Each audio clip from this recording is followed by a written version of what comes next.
आज है bachelor party, तो मैं और अंजलि रेडी होके निकल गए भूमि के घर की तरफ। ऊपर से देखो तो फुल चकाचक आउटफिट और नीचे स्लीपर्स। अरे भाई वहाँ जाके खोलना ही तो है, कौन ही देखेगा। इधर भूमि हमारे लिए स्नैक्स लेके आ जाती है क्योंकि ब्राइड अभी रेडी ही नहीं हुई। यारा खाइछे गोलू और आमी खाइछे भालू।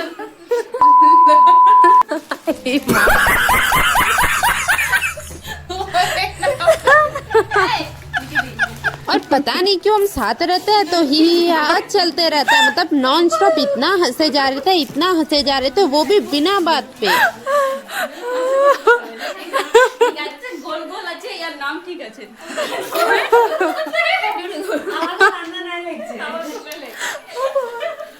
खैर हमारी हंसी तो कभी रुकने वाली है नहीं। इधर केक कोल्ड ड्रिंक सब निकाल लिया और कोल्ड ड्रिंक इतना कोल्ड की बर्फ बन चुकी थी। और हाँ, मैं ग्लास साफ कर रही थी अपने ड्रेस से क्योंकि कपड़ा मिल ही नहीं रहा था, या फिर ऐसा बोलो कि हम इतने आलसी थे कि कपड़ा लेने गए ही नहीं। फिर हमने कुछ खाने का ऑर्डर किया था, लेकिन लेने के लिए थोड़ा आगे जाना पड़ा। इस बार चल गए क्योंकि सवाल खाने का था। इतना अंधेरा, ऊपर से एरिया पूरा भूतिया वाला फील दे रहा था। डिलीवरी बॉय तो आते ही बोलता है अंधेरा होने से पहले ही ऑर्डर कर लिया। अब उसे कैसे समझाए कि अंधेरा हो गया था इसीलिए ऑर्डर किया था, वरना हम तो खुद ही जाके ले आते। ऑर्डर लिया ही था कि एक और ऑर्डर आ गया। फिर सारा सामान उठा के आ गए घर आते हैं, फिर ब्राइड का फोटो शूट होता है, साथ ही साथ खाने का भी वीडियो फोटोज ले लेते हैं। फिर फोटोज वगैरह क्लिक करके हम करते हैं डांस। कोई स्टेप्स याद नहीं, कोई कोऑर्डिनेशन नहीं, बस जो मन में आया वही डांस। सच बताओ तो डांस का बोली ज्यादा हो रही थी। डांस करने के बाद हमने थोड़ा वीडियो शूट किया और फाइनली केक कट। और एक सच बताओ तो मैं तब से इसी मोमेंट का वेट कर रही थी कि बस अब सब खत्म हो और मैं आराम से ठूसूं।